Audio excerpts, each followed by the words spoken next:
values that I've brought, some of us where we are now will be probably enshrined in just about 3 places: integrity, excellence, and futuristic mindedness. Integrity, excellence, and being futuristic. Let's revisit the word integrity. Yes. Today, do you think integrity is taken as serious as you took it several years ago, which has brought you where you are, from your personal experience? Especially within the context of Africa and Ghana in particular.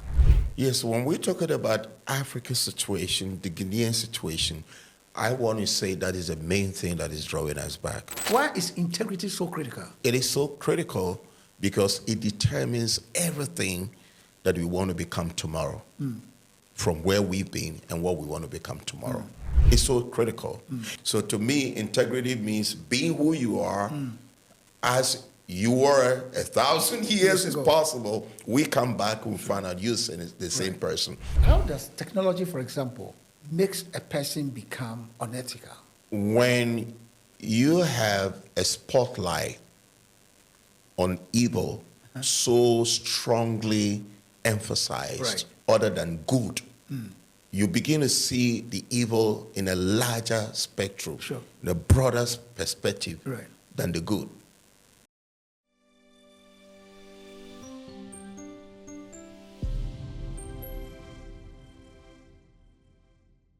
Welcome to Channel 63. And as you know, the channel that focuses on issues to do with women and youth within our continent, particularly from a policy standpoint. And when we say policy standpoint, we are aiming at looking at issues that can shape policy formulation and implementation all across the continent. And this afternoon or today, wherever you may be, it's been a pleasure, and I'm happy to be hosting my very good friend that I haven't seen for several years now, Bishop Louis Christian Godson, to be having such a conversation with him. And by the way, if you have not yet subscribed to this channel, please do so. And if you're a researcher, you're looking for a channel where you can get informed data, informed ideas and policy issues to enhance your research work, this is the channel to be. Now, Bishop Louis Christian Godson, Ph.D., is a Christian leader with over 40 years of experience in Christian service, ministry, and leadership since 1985. He's a trainer, coach, mentor, public speaker, conference host, corporate leadership, management, and governance consulting lead, and general broadcasting personality as well. Now, Bishop is an accomplished Christian playwright, researcher, writer, and best-selling author of Redefining Leadership and other 39 fictions and non-fiction novels. My brother, it's been a while. Of course, I have been out of the system because of sickness, but you have also been a while out of the system. Where have you been? Well, by God's grace, I've been in the States for just a couple of years. When it's a state, United States of Africa or... Well, we're going to get there. I believe United States of Africa is going to be a possibility, but I'm referring specifically to the United States of America. Okay, wonderful. Wonderful. And since when have you been back? A couple of days ago now. I think close to my 3rd week now. Oh, okay. That's very, very interesting. That's very interesting. So this conversation, and we are going to have just a chat, a conversation. Yes. Our aim is to look at mentoring our young people for a better tomorrow. Our aim also is to look at how do we influence policy with specific reference to education, leadership, mindset. And why are we doing this? You and I know that Africa is the blessed continent in the entire whole world. And the projections indicate that by 2040, Africa will be the largest producer of talent in terms of labor to the rest of the world. And today we all know, even as of today, people are looking at Africa with a different spectacle. Yet, when you look at all that is going on, there's a lot that needs to be done. So our conversation is to look at what your background has been, what your experience has been, and from where you sit, what are the key issues that you think that our nations within the continent, particularly Ghana, need to focus on. So I want to begin by looking at who is Bishop Louis Godson in terms of your background. What are some of the critical values that you embraced or you imbibed to have made you who you are today? Thank you, Dr. Dayton. I'm so honored and privileged to be on this program, this show. Very big welcome to all of your viewers out there. And I'm told we are reaching estimated over 50 nations around the world. Absolutely. And that is a phenomenal achievement. Great. I don't take it for granted. You've hosted a lot of wonderful, great people. Thank you. So You're one of them. So it's a great honor to be here. Sure. Talking about Africa, okay, let's start with myself, Yes. like you said. Yeah. I'm just a humble man that God picked from a very humble beginning, you know, where some of us started from virtually nowhere. But the values that has brought us, values that have brought some of us where we are now, will be probably enshrined in just about 3 places: integrity, excellence, and futuristic mindedness. Integrity, excellence, and being futuristic. Can you break it down for us? These are my core values as a person. Okay.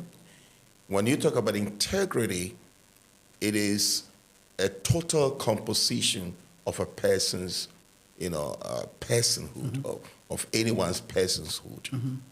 The word comes from the Latin word integra, means to be compacted, that which is compacted, inseparable. So that we can say when a person is a person of integrity, he is inseparable from his ideas, his values, his concepts. His word is his word. When he says one, he means one. When he says A, he means A. He cannot say it was white yesterday, but circumstances have changed the coloring into milky. That is inconsistency, and it has nothing to do with integrity. So to me, integrity means being who you are as you were 1,000 years is possible. We come back and find out you're the same person. What you said yesterday is still the same thing you stuck to. You're still saying today, and you continue to say tomorrow. So that is one of my values. Sure. The second is excellence. Because I learned, at least I had mentors that taught me from my leadership development state that you cannot produce anything of worthiness without excelling beyond your personal capabilities, beyond what you think you can be able to achieve, or let's say beyond what is available. So success to me, as I learned growing up in my early Christian upbringing, in my early professional upbringing, has to do a lot more with excelling, exceeding what you achieved yesterday, to the point that you can say, after you've competed with everybody around you, the next person you want to compete with is yourself. What did I do yesterday that I can do better than today, so that yesterday's success becomes obsolete for tomorrow's achievement. Right. And tomorrow's achievement should not be a yardstick to determine what today's achievement should not be a yardstick enough to determine what tomorrow should become. And in my personal viewpoint, I believe that I should be able to wake up every day and consider it as a brand new beginning to do better, relate better, think better, achieve better than what I did in my yesterday. So integrity and excellence. And then the third word is futuristic, being futuristic. I am so much futuristic to the point that if there was anything called a futuristic move, I would have been a pioneer. Because in whatever I do, in my relationship with people, in my projections, planning, I think more of tomorrow than today. In everything, ministry, professional life, I think more of tomorrow. to the point that I have relationships that I've been able to keep over 30 years. In fact, before I came here yesterday, I was thinking about you, and I said, I was beginning to think how long I've known you, way back 1995. Sure. Sure. So that whatever I was doing then, I may not be able to see today. But then the actions, the conduct, the relationship informed me to think about what if today came, what would it be like? Absolutely. In everything. So these are my three core principles and values of life. Let's revisit the word integrity. Yes. Today, do you think integrity is taken as serious as you took it several years ago, which has brought you where you are, from your personal experience? Especially within the context of Africa and Ghana in particular. Yes, when we're talking about Africa's situation, the Ghanaian situation, I want to say that is the main thing that is drawing us back. We can talk about leadership. Why is that? Yes, because... Why is integrity so critical?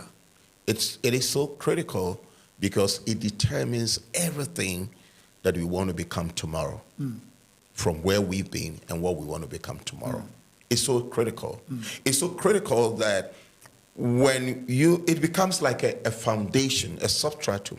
It becomes like the standing point that determines our value.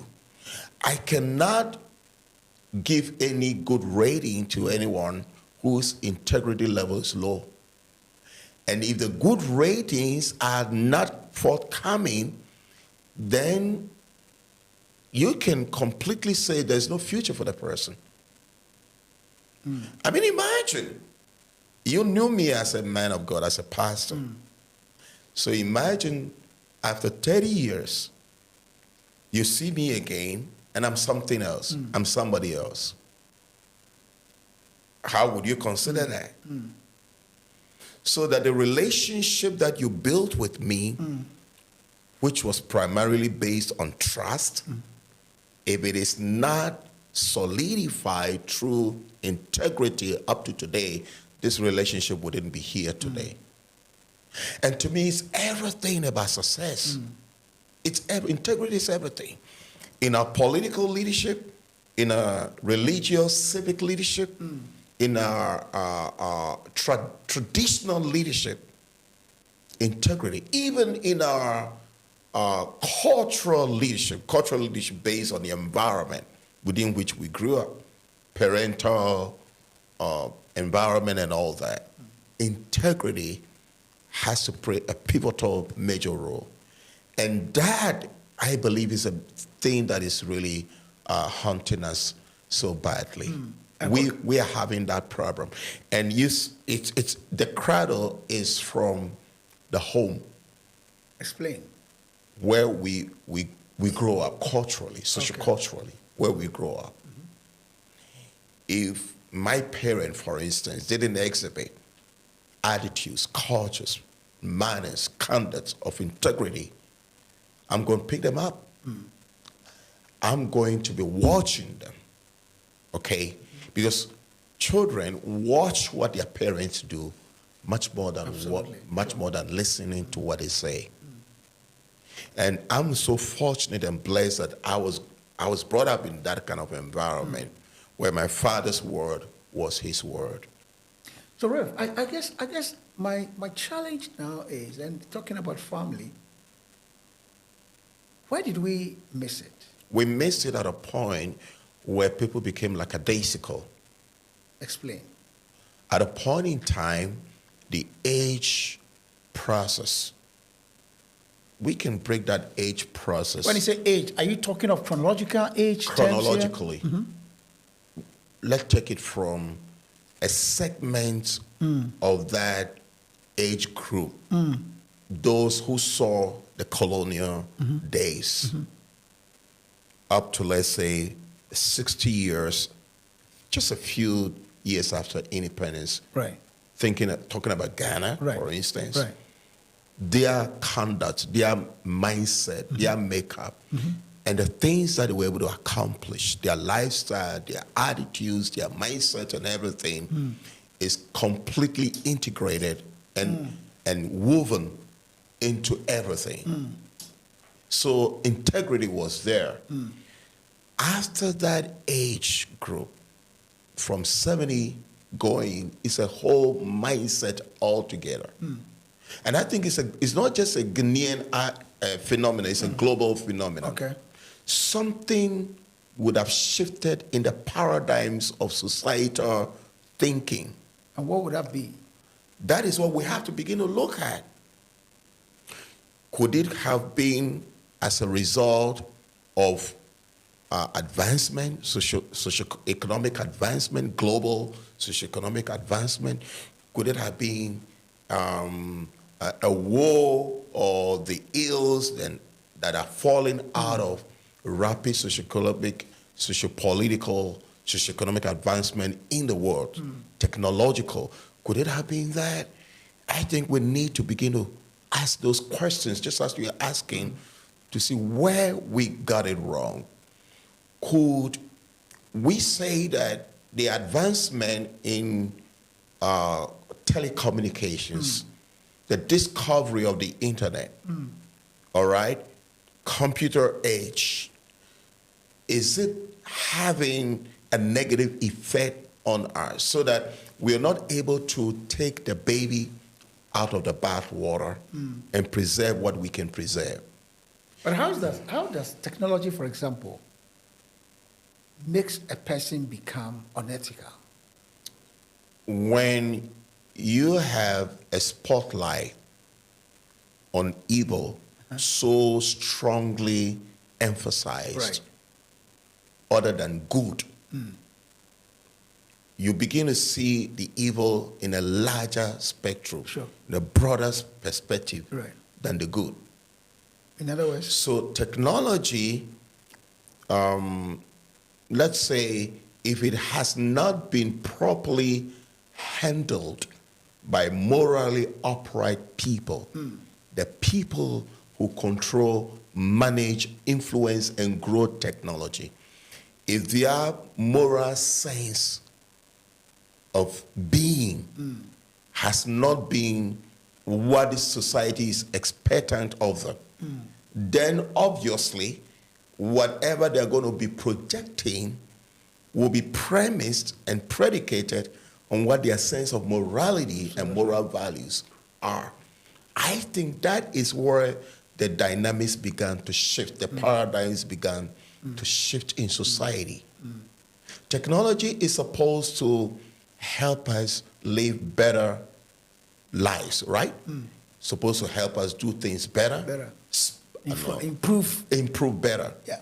So that is the pro of technology. So the con of that is our inability to address or maybe direct it in the right sense, in the right channel to help morality the way it has to be. And before you even come in with your next question, there is this problem with Christianity where we always shun away.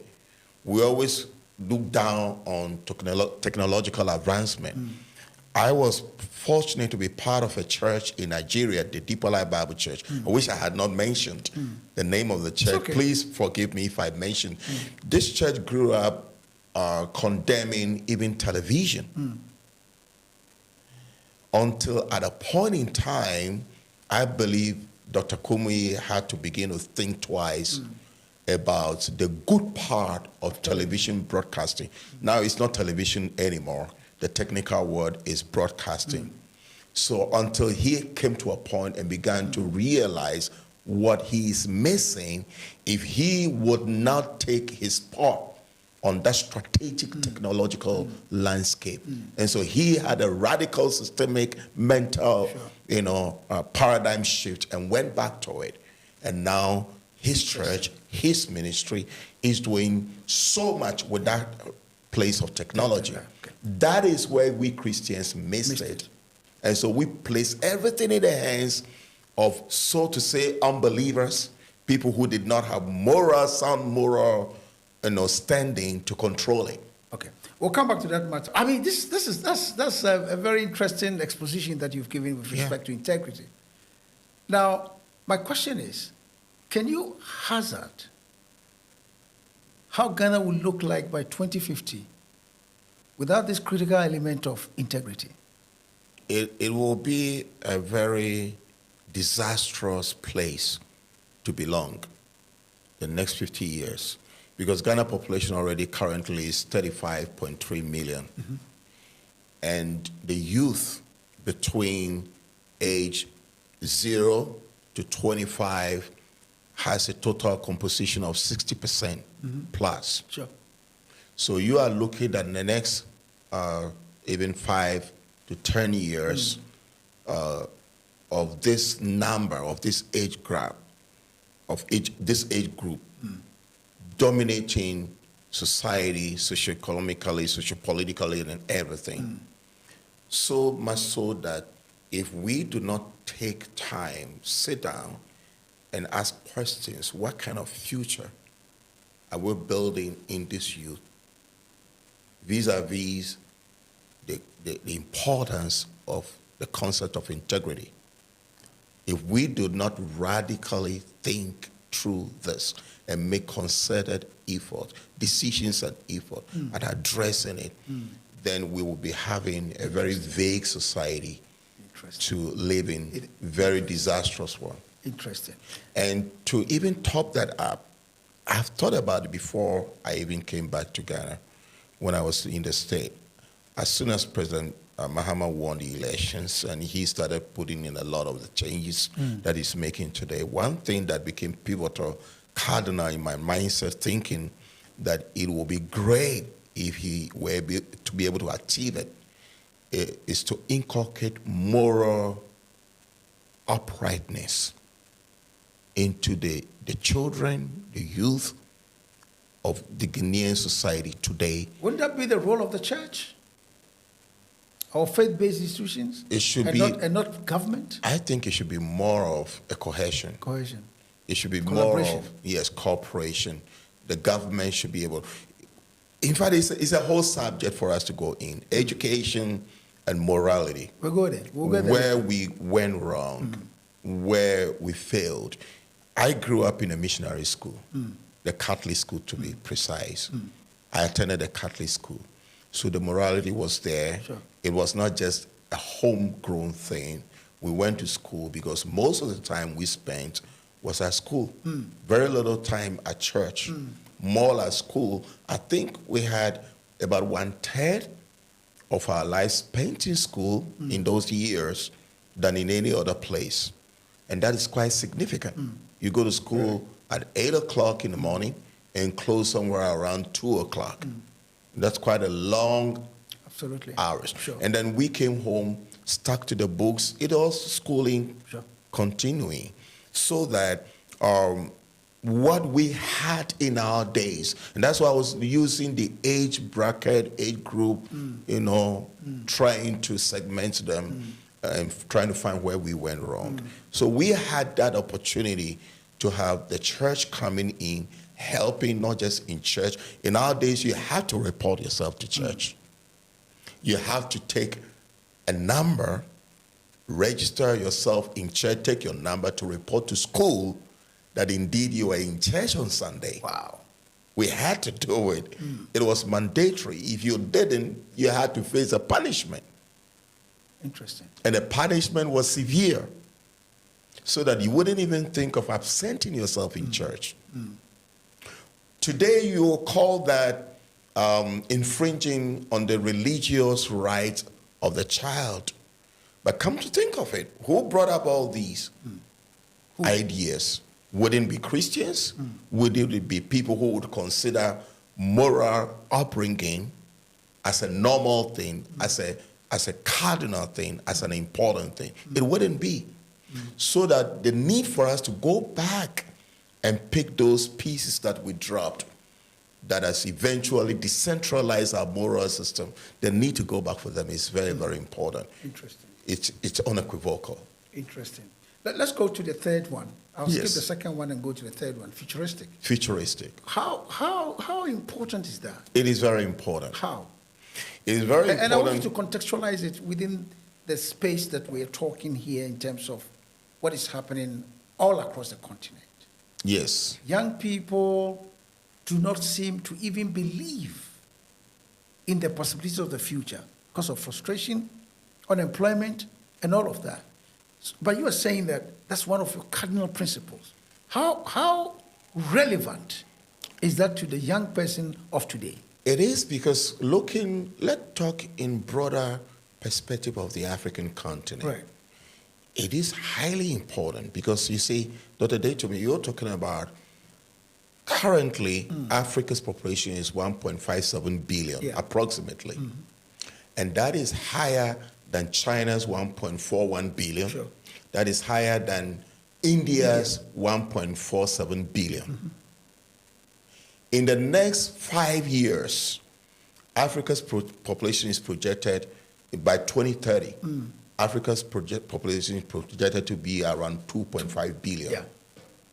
And by 50 to 70 years, by 2050 rather to 2070, this number is projected to double to about 5 billion. So you are talking about a huge, and about 60% of that is in the youthful state. Yeah. And that figure constitutes about 42% of the global population being youth. 42% of global population is youthful In Africa. in Africa, Sure. domiciled in Africa. So that you are thinking about in playing a great role on the global landscape, Sure. Africa stands a very strategic place. Sure. So that in futuristic thinking, that is where our effort, our investment should be directed more. Yeah, but you are living Based on governmental, institutional, religious, all of us. So, but take a country like Ghana, Yes. which is just a replica of what's happening across the continent. You have a nation where even state assets are being grabbed by individuals, being, being sold for private enterprise and all of that. Is that not undermining this concept of futuristic? That is why we have to redefine leadership. We'll come to leadership. It's all about But it. how do you mean by that? You have several times advocated that leadership is cause. Yeah. All others are effects. Sure. And it can't be truer than that. Yeah. But knowing it and practicing it or implementing it are two different things in our context. In our continent, We have a lot of PhDs, professors, Yes. all across our continent, but this is where we are. and I redefine leadership to mean not title, not position, not opportunity, not even pedigree, not where a person is coming from. Leadership predominantly has to be about whom am I serving Okay? and why am I serving a person Okay. and what product am I getting out of the service that I'm giving to whomever that I'm serving. So that if the people who are mismanaging our funds and resources do not have these qualities, irrespective of their academic backgrounds, their experiences and expertise, and positions and titles, and all that, degrees, including centigrades and Fahrenheit, irrespective of all that, they would never help our future. Because, you see, for the day to me, everybody who is a true African should weep about our future. Should weep. Yes. Why do you say that? It's bleak. It's totally bleak. Why? Very little is being done.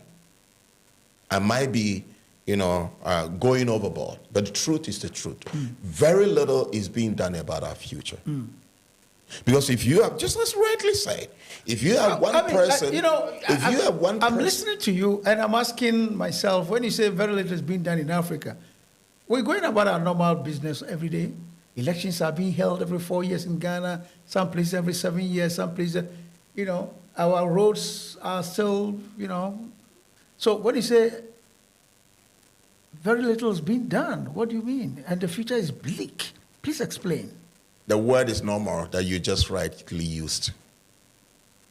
Normal. Business as usual. As it's been, it's now, and ever shall be.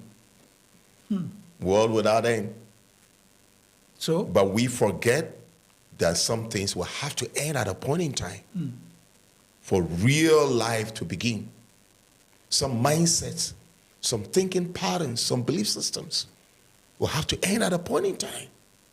Some traditional thinking, okay, that, for instance, in politics, the winner carries it all. That mindset. In politics, people will go there and not even know why they are there. As I said in my book, Redefining Leadership, some people go into offices. Some people are employed to work in organizations, occupies office spaces, not even having an idea, an iota of an idea why they are there. We will come to why they are there. And it's the same thing that the politicians, the leaders, so to say, managers of our economic affairs, it's the same mindset that they have. I'm a businessman, and I'm a businessman who deals in vehicles. I go to the bank, I borrow money, I go and import cars, and I'm selling for profit. In Africa, the politician has to go to somewhere, borrow money, go and campaign, give these monies out, and when he's elected, why shouldn't he engage in anything that he can pay his money back? Must he rely only on the salary? How does he pay his money back? That is not a leader. That's not a leader. That's not a leader. That's who? That is, should I Position use the occupant? word? A merchant in crisis. Merchant in crisis. But this is a thing that's going on. That's a merchant in crisis. That's not a leader. So I guess the question I'm asking is, why are we not futuristic? We are not futuristic. Why are the majority of Africans not futuristic? Let's look at the causes first. I think it's a mindset. Mindset. Where did we get it from? It's a mindset. The Nkrumahs were futuristic. Yes, they were. The pre-independent leaders were futuristic. That's what brought us where we are. So where did we miss it? Look at their social demographics of the people you just mentioned. Their mindsets, their attitudes, their perceptions, even the way they spoke. The Kawundes. Yes. The Kamuzis and the rest. And the Ezekways. I guess there's something about exposure. Okay. I believe so much about this concept of exposure. How do you mean? I traveled and lived the longest in the States to be exposed to so many things. So many things. And I believe the same can be said about people like Dr. Nkrumah, Nnamdi Azikiwe, and all those. You realize that when they step forth out of this small space, out of this so perceived jungle, and went out there and got exposed and came back, the mindset changed. I haven't looked at the statistics yet, but I can tell you that most of the young people, most of the recent politicians we have on the continent have lived and worked in America for several years. And they came back to Africa, but their output is completely at variance. It depends on what they were exposed to. Nkrumah went to school. Yes. There are people who are in government in Africa who have also gone to school. It depends. Some have even gone to have PhDs and the rest. It depends on what they were exposed to. And it's all about perception, a mindset, a viewpoint. Why did they go there? What is ingrained in their thinking patterns? What is their total mental compositions? It depends on what they were exposed to.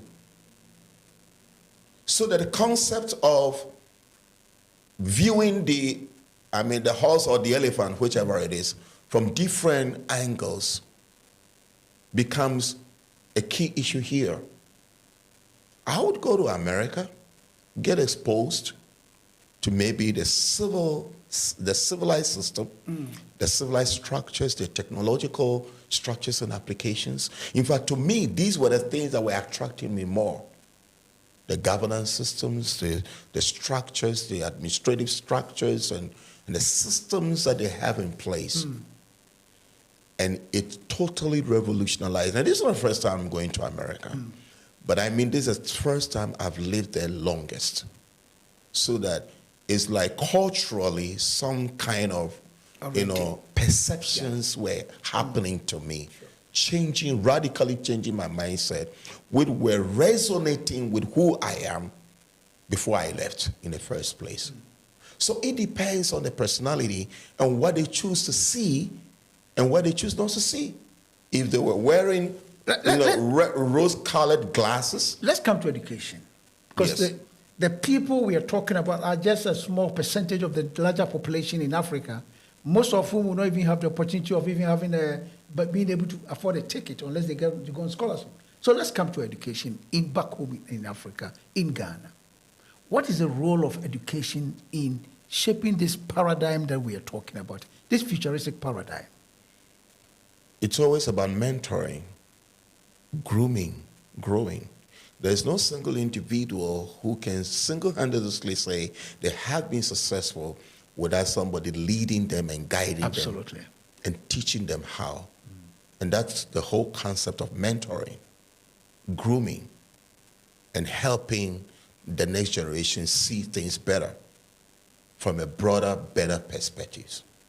And how do we make that description of mentorship that you've mentioned an integral part of our educational system? We can use the typical classic example of Dr. Nkrumah, Right. what he wanted to achieve in the youth. You remember the young pioneers? Sure. People condemned it sternly because it went against their mindset of what society was supposed to be like. The man was a change and futuristic person, a change mindset, a futuristic mindset, and he was at odds, seriously at odds, with people who had a direct opposite mindset to what he had. Let's keep the status quo. Yes, want to get started. I mean, go to the village now. Even right here in Accra, the capital city of Ghana, you will find people who have nothing absolutely wrong. They see nothing wrong with the filth that is close to them, with the disorderliness that is close to them. You have drivers driving on the highways who see nothing wrong with disorderly driving. You have market women who see nothing wrong with the filth and disorganization and disorderliness because they are coming from a mindset that tells them it's normal, business as usual. They don't see anything wrong with it. So that there's a need for people who have a different understanding to begin to inculcate into these kinds of people the paradigm shift that we're beginning to look at. And more so in the youth, in order to impact our future. I guess my mentoring is a great... Whereas I agree with you, and of course you and I know we've been on this trajectory for almost 3 decades and stuff. If you don't have access to the development of curriculum, for example, which is controlled by Ministry of Education, the political elite or the political group, how do we get our young people to have this paradigm shifting, process begin? It can work. How? 2 ways. Either we decide who controls the political terrain, decision-making processes, either or probably the two. Or, like we say, charity begins from home. Charity begins from home. So that the child that is growing up in that cultural setup should have mentors, parents primarily, predominantly, should have those parents with a mindset that I'm growing up my children to become this and that better person in the future. But these parents leave home at 5 a.m. That is a problem. And come back home at about 7. That is a problem. So for the entirety of the child's life, he's with either a nanny who fix him by the television. So we have a very complex problem. So it goes back to the question. So we have a complex problem. How do we address this gargantuan problem staring in our face? We can address it by looking at the opportunities that we have available. And what opportunities we have available? I say something and somebody, laughed at it, but later found sense in it. I said, COVID-19 was a blessing in disguise. Absolutely. Because one thing that COVID-19 brought was the ability for us to see the importance of technology. And technology that was exposed to us post-COVID-19 was the ability to even work from home. Effectively, once a person is disciplined in themselves, they can work from home and achieve better results than driving in the traffic 2 hours, rushing in and back and forth, and the parent not being there for their children. In America, it works. Personally, I work more from home. Even here in Ghana, when I had my office in Osu, I wasn't even stepping in the office. For an entire week, I was working from home and getting report, giving instructions and all that to my staff in the office. And it was working. Things were working perfectly so that I had a lot of time as a parent to be around my children. And these are some of the things we have to begin to let people understand how it can work. Yes, we are in a society that is demanding so much from us, economic-wise, all right? So that the demand should not become something that takes away the necessities. But how can we work around these demands? How can we manage them, handle them in such a way that we can meet the demands without necessarily sacrificing the moral values that we are supposed to inculcate in our young generations? Doc, It's always had to be worked out. Let's talk about family leadership. Yes. Leadership at the level of the family. Yes. Are you concerned? I'm so much concerned because there are parents that are not growing their children the way some of us were grown up. Parents, like you rightly said, leave their children in the hands of nannies who had no clue, no idea as to even the parent, their own values that they would want to pass on into their children. I'm so much concerned. I'm so much concerned that the parent is not there for their children, and so they have to blind copy things on the internet, things on TV set, and they are not there to guide them, to help them, and teach them the differences, the ills, the pros and the cons, the bad, the good, the bad and the ugly, be able to guide them accordingly. I'm so much concerned. But they come back home with nice cars, nice televisions, all the nice things that you can talk about, nice, the 10, 12-year-old boy is holding an iPhone. Is that not the price they're paying for it? And it's a serious price as such. It's a very, very serious price. Because as at this time that we're talking, in my growing up as a young child in those days, we were not exposed to some of these things. And so we had the issue of sex, youthful sex or teenage sex was so distanced, very far. In fact, it was a taboo to even mention it. But today, you expose the children to this gadget, unrestricted, sometimes, uncensored pages, and they are exposed to these things, and they're exposed to them. And like I said, the wrongful people, the morally wrongful people who are controlling these technologies are finding their way into these children's lives. And the parents are not smart. We, the parents, are not being smart enough to read in between the lines to see what is wrong that we have to be able to amend. That is where the problem is. And so, once again, we have to go back. We have to redefine, reassess, reevaluate, and redefine what parenting is all about. We can place the blame at the doorsteps of the religious leaders. But how many of us spend time as much as in church as we do at home? We'll come back to the issue of the faith-based institutions, Yes. so if you like, the churches as Yes. you were talking about. I mean, in Yes. Ghana, we know that most of the educational institutions are mission schools. Yes. Largely. Yes. Government accredited, well, government-owned schools are very few in comparison to that of the But mission is schools. government even empowering these missionary schools Well, as they were empowered in years Yes, ago we'll come to that, do what but- they're supposed to do? Let's stay on the family thing a little bit. If you have families, parents, who are not passing on certain critical values to their children, which then inadvertently means that these young people are going to grow up and turn out to be something different from that which the parents themselves would have expected them to be. The question I'm asking you, Doc or Bishop, in this particular context, what can we do to ensure that we can address these issues that we are talking about here from the standpoint of family? One, we need to see what is wrong.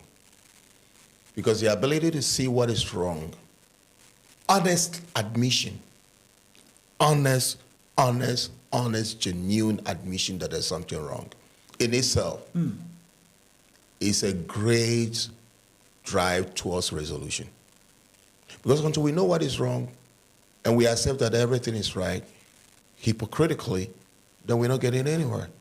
So it starts from us sitting down, doing critical analysis, reflective analysis, doing introspection and retrospection, seeing where society is going. For instance, let me use you as a hypothesis. If you had children as young as probably 3, 5, 7 years, if you had them, and then you begin to think about their future, and probably you have, let's say, also adult children, or maybe teenage children, 12 years up, and then you see how their lives are compared to the younger children, you begin to do all this critical analysis. You'll be able to tell what you have done better in your adult teenage children and what you can do better in your younger children's lives. So it gives you the opportunity to be able to sit down, accept that I did right here years ago, now I can do better with these ones that are yet coming up, who have not attained the teenage where they cannot be controlled anymore, whose mindset, because by teenage, a child's mindset is already formed. The culture is formed. The attitude is, there's nothing you can do about it. So from 3 years, that's pediatric psychology, from 3 years, even 0 to 3 is a pivotal, cardinal, critical. Point in life. Yes, before they even hit 3. And then from 3, the rasterization is taking place by 5 years. They have the language, the culture is already picked. And from 5 years, you still have some grace before they hit 12 and then teenage. So that you have that opportunity to be able to work things out in them. I think if any parent is at that point of their children not yet hitting the teenage, that is a critical place to be for any parent to do better, to do right by looking at what has been wrong with the youth of today and say, now we can do things better. It's a parental thing. It's a mentoring thing. It's a coaching thing. In other words, parents have to be intentional. Intentional, deliberate, intentional, visionary. Futuristic is a word you're trying to emphasize. Futuristic. But why are not do things because of today, but because of tomorrow. Why are these major things not seen as very critical? They are not seen because people wear rose-colored glasses. Everything looks nice without seeing what is going on wrong or refusing to see. Imagine some parent will say, well, I never had the luxury So let me give it to my kids. So I have to give my kids the luxury. Question is, the luxury you're giving them, is it going to help them in the future? I would want my children to do better than me. I would want my children. I have a Ph.D. Thank God it didn't come on a silver platter. I thank God for people, mentors like Professor John Aito, who was on me as my supervisor. My course research supervisor, always on me. And I thank God for someone like him. And I will want my children to have better placement academically, morally, than where I am. And so I'm going to be deliberate. I'm going to be conscientious in investing everything into them. Unfortunately, sometimes both parents do not agree. Unfortunately, sometimes it can happen. Both parents, a husband and a wife coming from different backgrounds, have different mindset, different perceptions, different, viewpoints, may not always agree. And there are homes that have those challenges. And so they are not able to break even. They are not able to help their children. But if both parents would agree that this is the vision we are having for our family, and this is a vision that we're having for our children's future, is that there's that consensus, there's that parental agreement, then I believe that we're good to go. Otherwise, then... Let's talk about the youth themselves. Yes. You have a certain age group today, from those who are the SSS at the university. Most of them are not really under parental control now. They're already exposed. Some of them are in boarding houses, hostels. Some are even going to school now with knives and guns and what have you. What can we do about them? I think this is where some of us who have this passion can step in. You have been a trailblazer for years in youthful development programs and activities. If we can have people like you who would take after you, like we usually say, brighten the corner where you are. If we can have people like you who would take on this leadership role, mentoring role, then we can all collectively, cumulatively put in our effort together, help the larger spectrum of society, so that it's not just going to be one person's effort, but it's going to be a collective effort from several places. Jesus Christ was one person on earth, but he was so strategic in his futuristic leadership thinking that he had to raise more people, impart himself into them, and prepare them for a move that was going to last this longer, over 2,000 years, that is going to spread wider globally, becoming the leading move. I won't call it religious, but the leading, mindset-changing move. So that he was thinking futuristic, being unselfish, but selfless, and he was thinking strategically. His leadership style, his mindset, his managerial, mindset of changing society, how to manage the system, is quite, interesting that for us to be able to emulate. If we have more people doing more, and if even we don't have them today, if we don't have so many day to meets today, hypothetically speaking, we can start creating more day to meets today. Sure. It's not too late. Yeah. It can be one or two persons.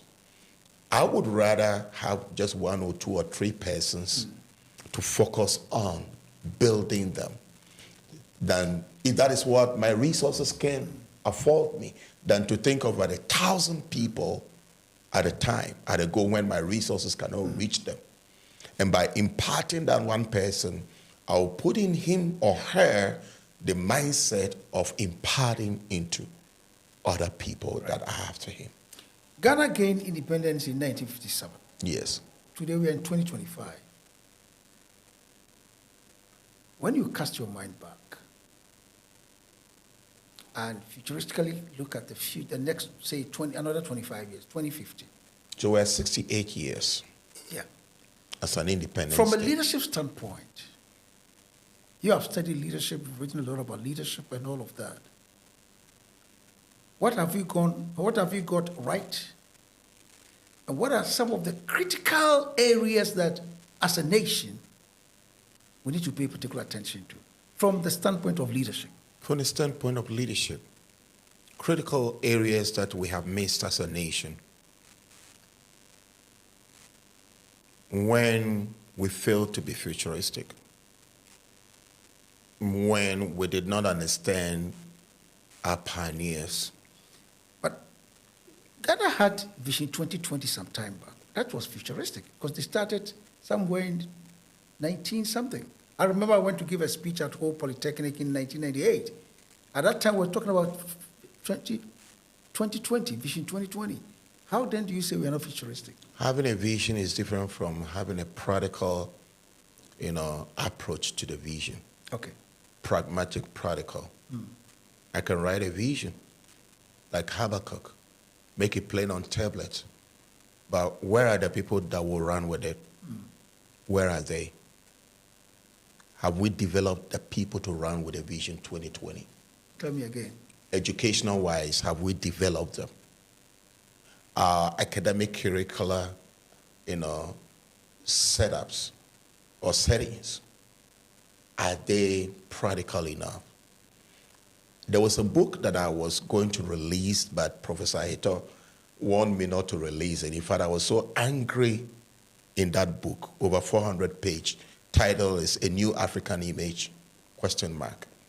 And in that book, one of the things I so earnestly yearned and passionately desired, that we move from the grammatical, concept of education to practical, technological, applicable concept of education. That's the TVET we are trying to do. Too much of grammar. That's the TVET we are trying to do. We have been lagging, sluggish. We have just been too sluggish. And that's a result of leadership. Yes, we have just been too sluggish. We could have been very far. Very far. In fact, I traveled out of this country and came back and I'm almost disappointed. Why? Almost disappointed. Why? Because within a space you have Terminal 5. Terminal what? 5. Or is it Terminal 3? It's a joke compared to what other nations have. What other nations advancing and working to have, even within Africa. Addis Ababa's airport, I did a transit of Addis Ababa's airport, is compared to Accra's airport, is a joke. I remember Archbishop Ajnasari was saying, I would wish I had a straight flight to Accra. So I told him that's what I got. He said, you just go and see. Just go and see. You'll be amazed at what Ethiopia has. And thank God for those nations who are taking practical steps. But Ethiopia is far advanced than Ghana. Ethiopia was never colonized. Their population is far, it's not about colonization. Yeah, but their population is also far, they have a lot more resources than us. Ethiopia, gold. They may not have gold, but they have a lot of agricultural oil. Land. They don't have, Ghana just discovered oil. Ethiopia has oil? They don't have oil? I don't think so. No, they don't. I don't know that they have oil. Ghana was called Gold Coast. Well. Pre-independence. Is it about leadership or resources? It's not about resources. It's our leadership. You know about countries like Malaysia. Sure. Even China. Yeah. What does China have? Right. It's a population. That's what China has. Population. And critical thinking. And critical thinking. Strategic critical thinking. That's what China has. So what, okay, but you didn't, I wanted to hear about the pluses. In terms of leadership, what have we got right? Then what are we missing? You've talked about our inability to think futuristic. I think we've gotten something a little bit right. Which is? in trying to carve a kind of acceptable democratic system for ourselves. But that's also becoming the bane of our worries. Yes, because democracy in itself is questionable. The concept, I've argued that in my book, Redefining Leadership. The concept of democracy in itself, it has a lot of flaws. Is it the one practiced in Africa or all over globally?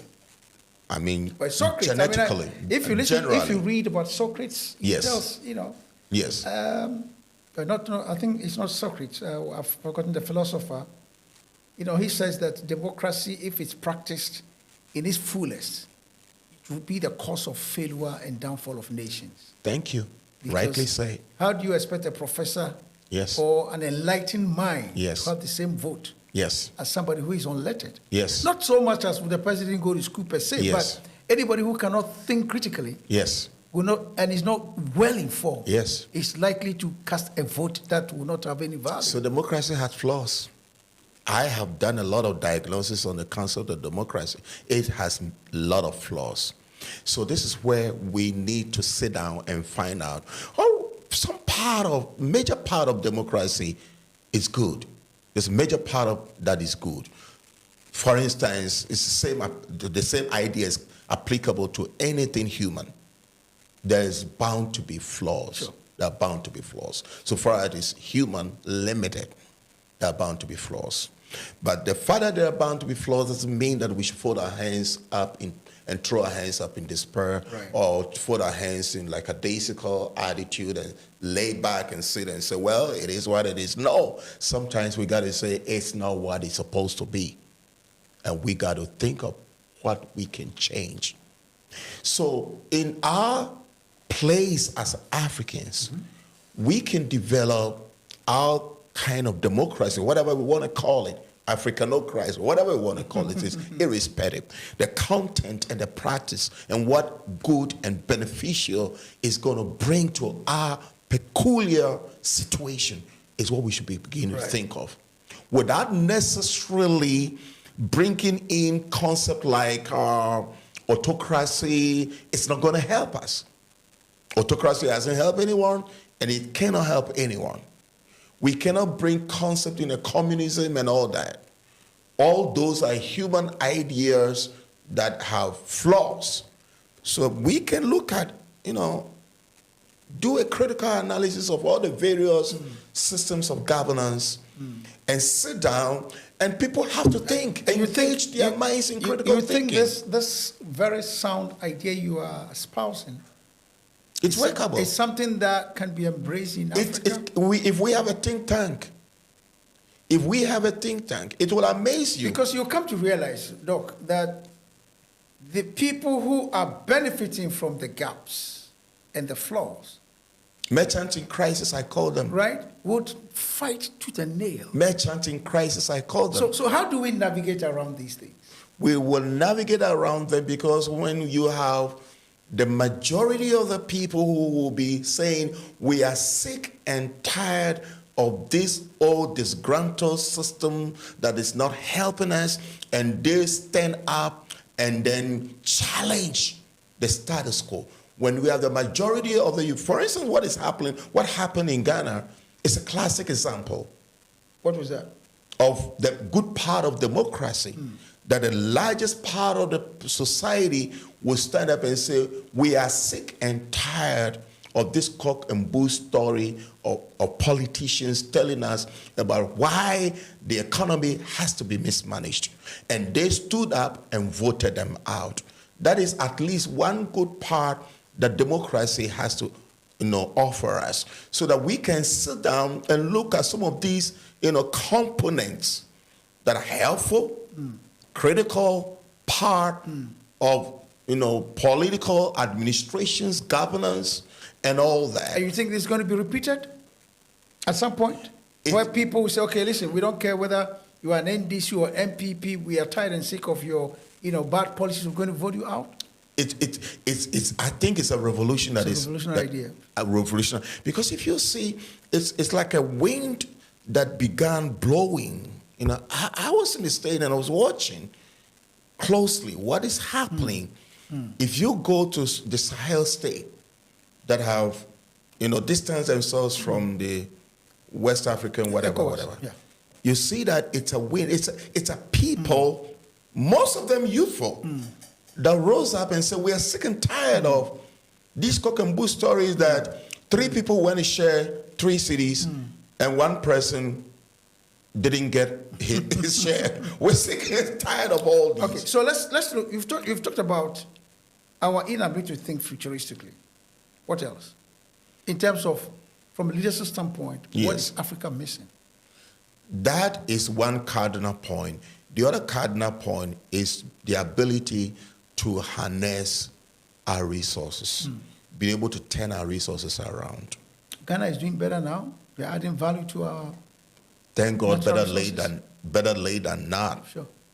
And it's not just Ghana alone. Yeah. It's not just Ghana alone. There's- Africa is waking up anyway. How long have we been in this stupor? Well, you just said it's better late than none. So why not? And sustainability. Do we have systems and structures And maintenance. and maintenance to maintain, we should say, a new paradigm shift of culture and attitudinal, mindset, viewpoint that is coming up? Do we have a way to maintain it?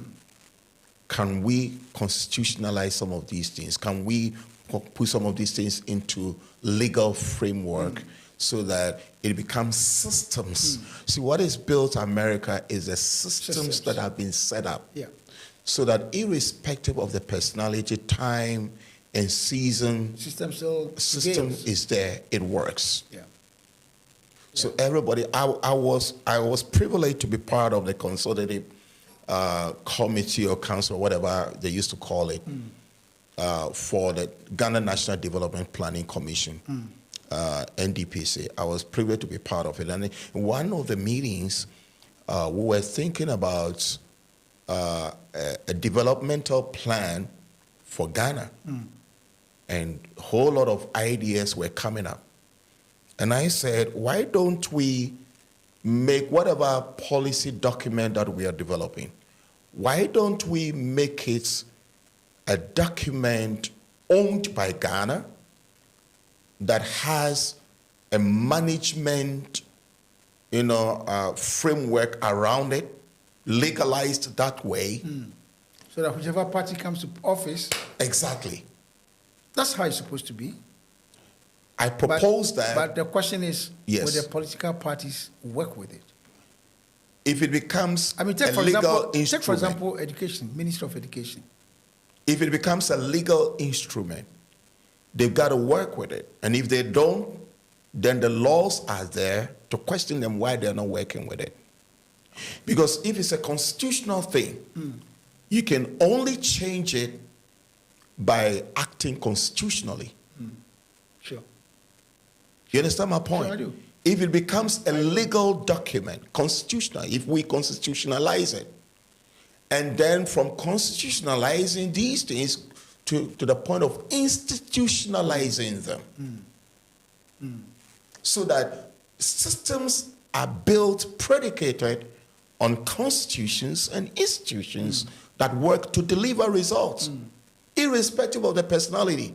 For instance, the principle of automobile will work for a blind person and a person who sees Absolutely. in broad daylight. Sure. Sure. You understand? Sure. So that was my contribution. I don't know how it was taken. But we can always go back to some of these ideas. Yeah. Talking about institutions, Africa is largely, if you like, religious. And if you come together, you said that I think about 60% or 65% of the population supposedly Christian.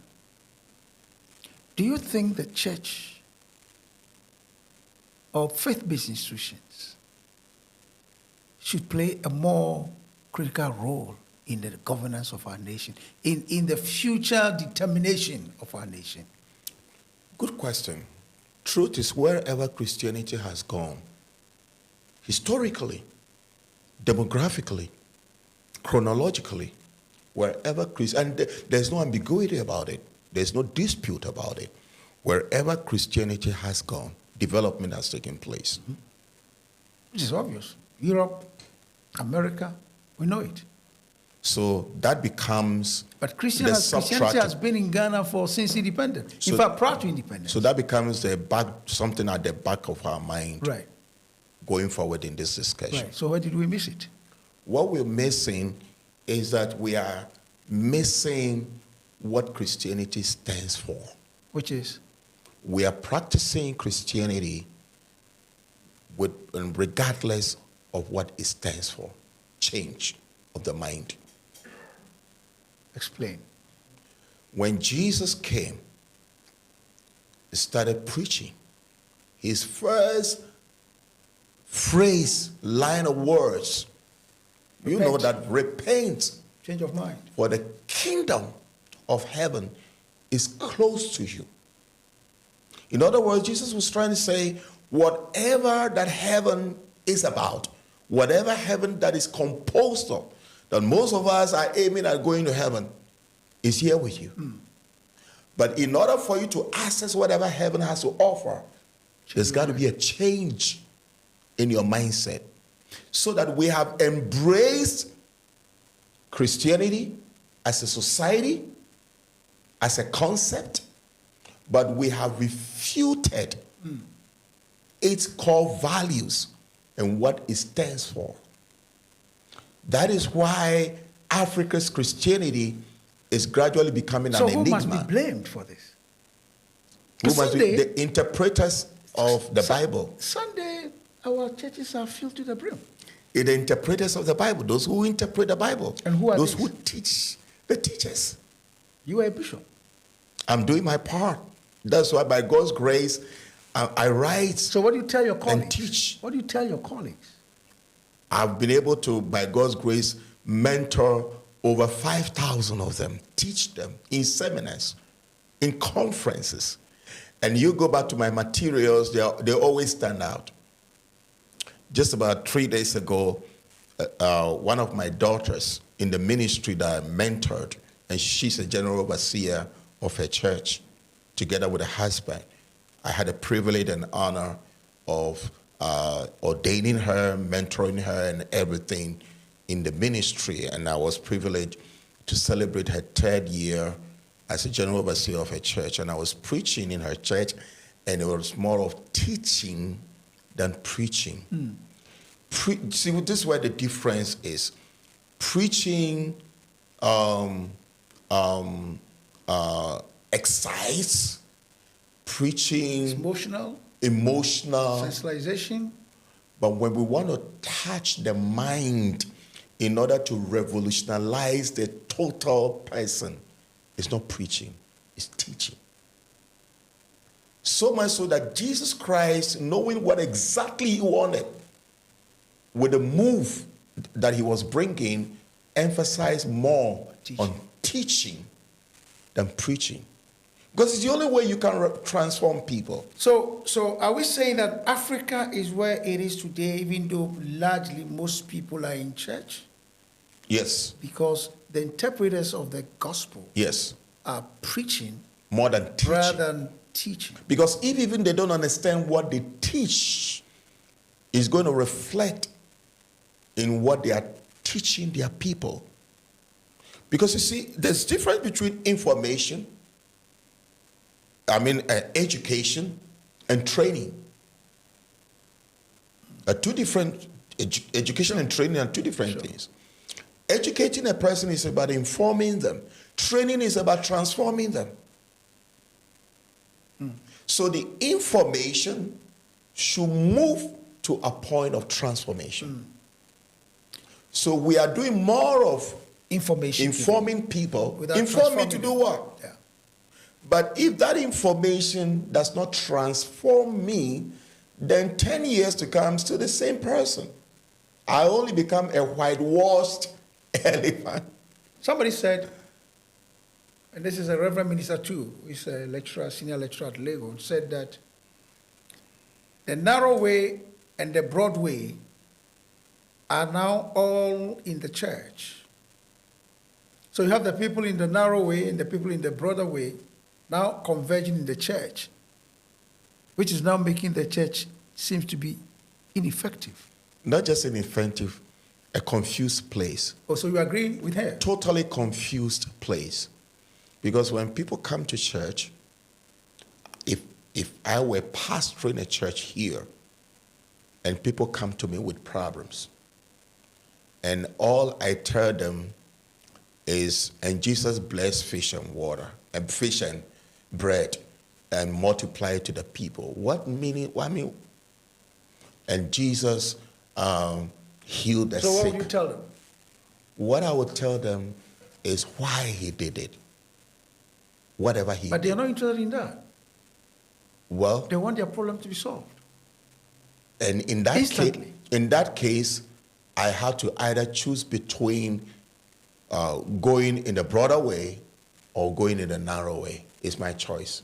Yeah, but if you go the narrow way, you're not going to get the pastor's offering. That is where the problem is. That's where I will always go back to the same word that is found in the political terrain, merchants in crisis. So we have a lot of merchants in crisis that are so-called pastoring and leading churches than we have real missionaries for Christ. Paul Kagame, the last couple of years, have closed down 600 churches in Rwanda and now has made it mandatory that every person who says he's a pastor must show, you must demonstrate that you've been to Bible school. At least you must have a diploma. Would you recommend the same thing in Ghana? I would recommend it, but in a different, with a different mindset. Which is? Because the same thing is about information, with education and transformation. If I can just go to Bible college just for the sake of getting the diploma or a degree to show so that I can operate my church. Oh, no, they don't end there. They monitor you. So in Rwanda, there's nothing like the church account it belongs to. They have a whole department that will come and audit your account. Okay, from the government? Yeah, from the government. That will, it will go to an extreme. I mean, for example, one of the things they've done, you have a church and you need to indicate you have space that can take this number of cars, like we have in Europe, in America. Yes. You can't put up a church building that takes 1,000 people and yet there's no parking space for over 2,000, 3,000 cars. Yes. You can't do that. Yes, those are the kinds of systems. You can't have a church where you don't have a toilet, for example. Yes. You don't have a decent place where people can babysit their, whatever. I don't think those ones will come from Bible school training. Those are codes. Those are things that the government is doing now in Rwanda. Yes, those are. They want to make sure that, and his argument is this: the people are Rwandans first. So if they find themselves in your church, they must be treated with dignity. Definitely. I so much agree with that. But what I'm saying is that the government should be able to put the laws in place, yes. In Ghana, do we have those laws? Yes, we have them. Are they enforceable? No. You see, there's a difference between leadership and management. Right.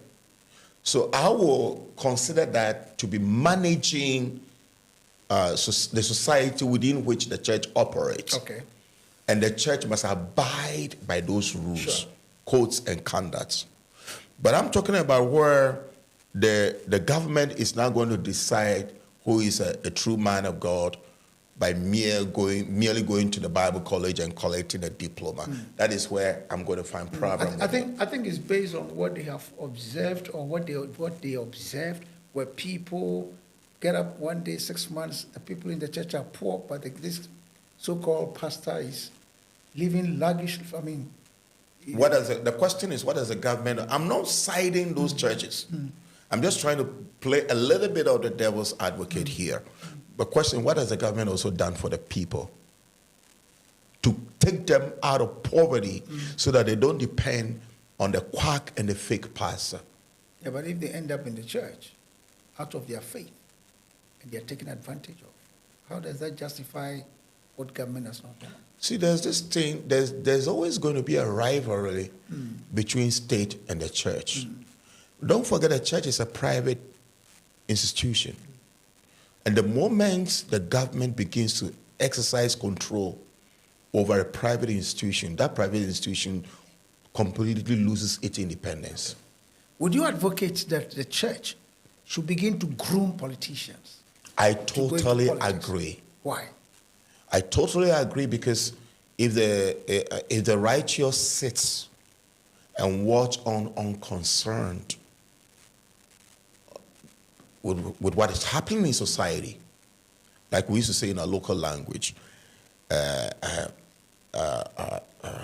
trying to remember my tree now. Se penit ne fie na enkwala kyerɛ ne nankawe a yɛka nankawe fo a odi mu akoten.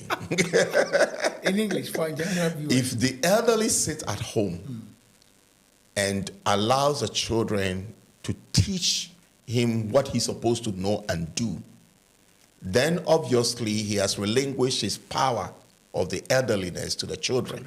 So he's going to be led by the children. And whatever the children say is what he's going to follow. And that is out of place, that is out of order. It is out of order in the case of the church sitting down to watch the politicians or the worldly people, so to say, the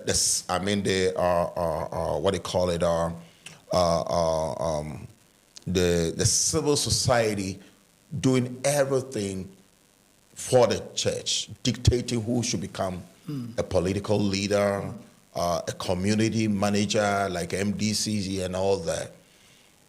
The church indeed should be able to rise up and take the place, because Jesus said it clearly, occupy till I come. Of So course, what are we know our brothers in the Islamic community are not sitting idle. They are not sitting idle. They are already involved in the political class. And they are using the principles of Jesus minus his person. Absolutely. They're fully practicing the principles of Jesus. But we have taken his person to the extreme, and we have left his principles behind. That's Bishop, why we're having these problems. It's been a very interesting conversation. Yes. This is your camera. We've talked about a number of things, primarily about leadership, education, our young people, Yes. but also the next couple of years down the Yes. line in our continent here. You're a Ghanaian. I'm a Yes. Ghanaian. Yes. You've been away for a while, but you're back home and you've seen where we are now as a nation. Yes. If we were in church, I would have said prophesy, but this is not prophetic. This is not prophesying. This is about thinking creatively Yes. and being futuristic. Yes. Whether we like it or not, 2050 will come, 2063 Yes. will come. Yes.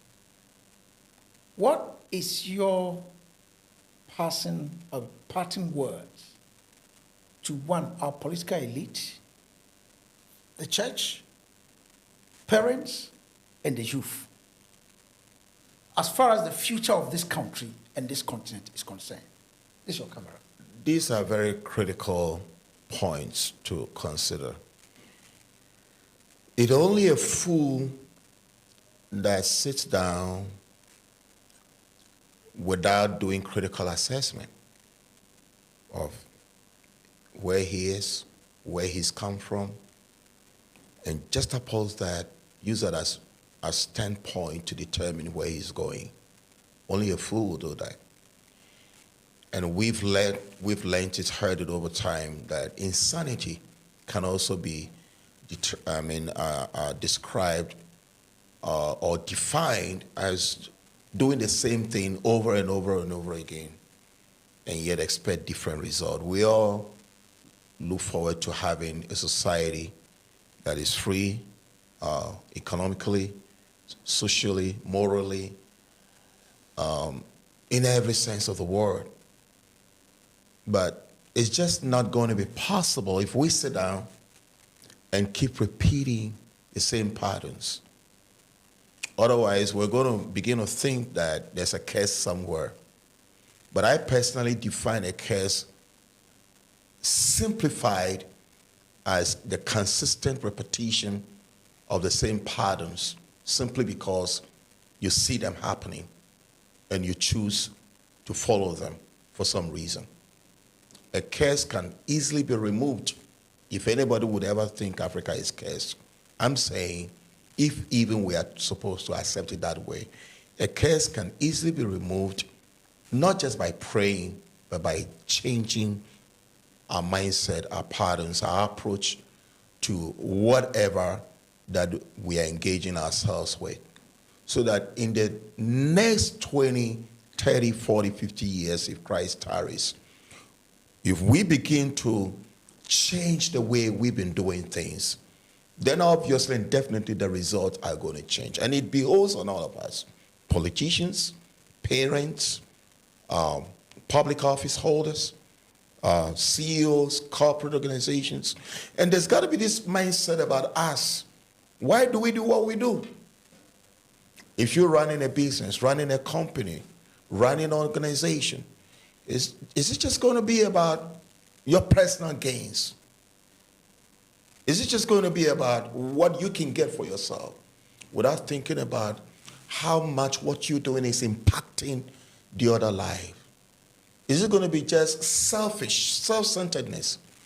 Or can we begin to, for once, think about the other person, both in the present and the person yet to be unborn, yet to be born, yet unborn? With this mindset, with these change in perspectives, with this change in thinking patterns, I believe that we can move our continent, our nations.